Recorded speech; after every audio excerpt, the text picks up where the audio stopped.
Сегодня мы поговорим об обеспечении безопасности на дорогах во время проведения Всемирных игр кочевников. У нас в гостях начальник Главного управления дорожного движения Канат Джумагазиев. Канат Сагынович, здравствуйте, спасибо, что пришли к нам в студию.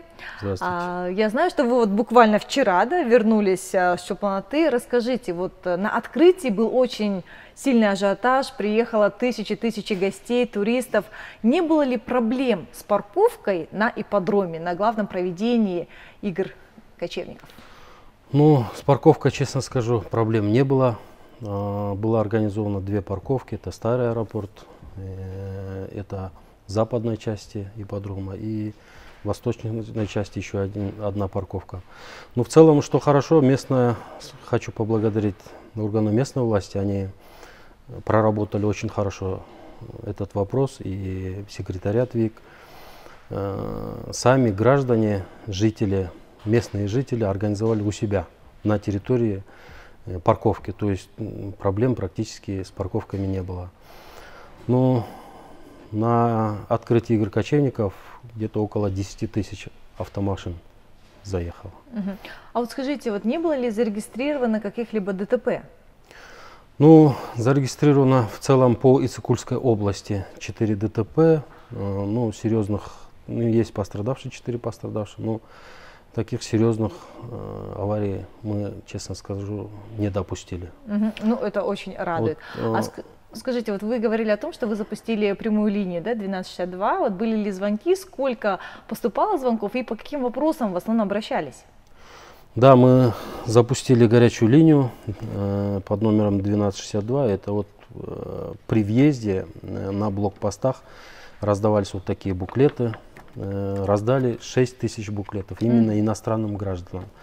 На 3 языках, на английском, на кыргызском, на русском. Здесь четко прописана карта проезда, места парковки, объездные пути и номер горячей линии.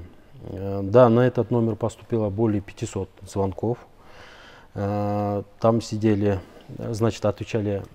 наши сотрудники и волонтеры, девочки у нас сидели, владеющие английским языком. Практически на все звонки отвечали, обрабатывалась вся информация и старались на месте решать. Скажите, с какими вопросами зачастую звонили наши гости? Много было вопросов, как доехать от точки А до точки Б. Например, звонили, я нахожусь там-то, как мне доехать до ипподрома, как мне доехать до Кырчина, как проехать, где ближайшая автозаправка, где ближайшая вулканизация. По различным вопросам звонили. Даже были моменты, когда люди звонили, можно ли кое-какой товар продавать на улице, на дороге и так далее. В данном случае тоже мы связывались.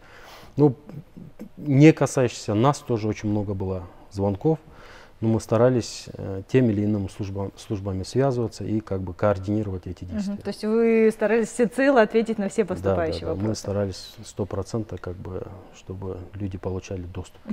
Скажите, вы говорите о том, что больше поступало вопросов по информативной части. А были ли какие-нибудь жалобы? Жалоб нет, жалоб не было. Каждый звонок у нас записывалось, регистрировалось, проверялось, перепроверялось. Жалоб, честно скажу, не было.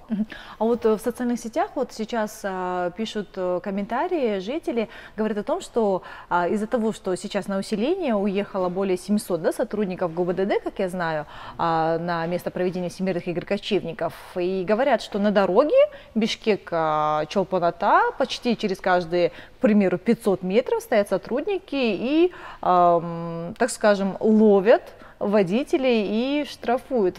Есть такие жалобы. Как вы это прокомментируете? Это все организовано для безопасности дорожного движения. Практически за серьезные только нарушения выписывались протокола. В большинстве случаев предупреждалось. Очень мало протоколов составлено.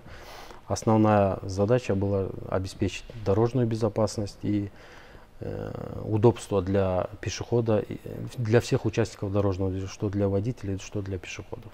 А мы знаем, что вот многие вот высокопоставленные гости, да, делегации иностранные уже выехали, а в связи с этим были перекрыты дороги. Как население отнеслось к этому? С пониманием? Ну, население отнеслось с пониманием, даже когда сопровождали высоких гостей, да, действительно дороги перекрывалась, но практически после проезда 2 кварталов, доезжая до 3-го квартала кортеж, уже 2 квартала уже давали команду на открытие. Ну, практически надолго мы старались не закрывать, чтобы было неудобно, чтобы не создавалось какие-либо неудобства. А я еще знаю, что на время проведения игр запрещен, да, проезд для большегрузных машин. Им предоставлена альтернативная дорога? Да, была предоставлена альтернативная дорога. Это по югу Иссык-Кульской области. Это для большегрузных автомашин, которые перевозят опасные грузы. Это тоже было организовано в целях безопасности. А вот что касается вот иностранных гостей, то есть все-таки это наши гости, хочется им показать наше гостеприимство. Все ли ваши сотрудники, вы говорили о том, что вы их обучили, да, перед тем, как поехать на Всемирные игры кочевника, помогли ли эти тренинги, то есть смогли ли они всецело ответить на английском языке нашим гостям? Честно скажу, принесло свои плоды. Мы готовили сотрудников около месяца, проводили тренинги. Эти сотрудники, значит, знали историю Кыргызстана, они могли рассказать достопримечательности Иссык-Кульской области, они могли рассказать наши национальные игры, виды спорта какие есть, пути проезда, как объехать. В целом, вот я даже один пример приведу, я на одном из блокпостов стоял, помогал ребятам и наблюдал, вот действительно очень много, честно сказать, в этом году иностранных граждан было, именно англоговорящих. И вот наши сотрудники помогали, некоторым даже ездили вместе, помогали найти места проживания. Ну, очень много помощи. Сопровождали. Да, сопровождали, переводили, ну, в целом. В целом вы довольны работой своих сотрудников. А скажите, вот интересно еще по Крчину. Там проходит очень масштабное мероприятие, там построен целый этногородок, и желающих увидеть это красивейшее место все больше. Я знаю, что там заехало порядка, скольки, 30 тысяч машин? Более 30 тысяч автомашин действительно на открытие заехало. И после, и 3-го, и 4-го очень много было машин, но мы смогли обеспечить безопасность дорожного движения. А вы сейчас до сих пор находитесь в усиленном режиме, работаете? Или все-таки из 700 сотрудников некоторая часть уже отбыла на свои рабочие места? Ну, некоторая часть, но большинство до сих пор находится в Иссык-Кульской области. Скорее всего, по местам дислокации все разъедутся только после 9-го. А на закрытие у нас? Да, на закрытие тоже готовы. Те же сотрудники будут работать и обеспечивать безопасность дорожного движения. Спасибо большое, что пришли к нам в студию. На самом деле показатель в 4 ДТП за проведение таких всемирных игр кочевников, такое масштабное мероприятие. На самом деле это очень даже хорошая новость, и это результат вашей работы. Спасибо большое. Спасибо. Конечно, безопасность всегда прежде всего. Впереди у нас еще масштабное закрытие Всемирных игр кочевников, куда, как ожидается, съедутся еще 1000 гостей. Поэтому просьба ко всем водителям соблюдать скоростной режим и проявить культуру вождения во избежание ДТП. Это была программа «Социум». Я Джибека Парбекова. До новых встреч.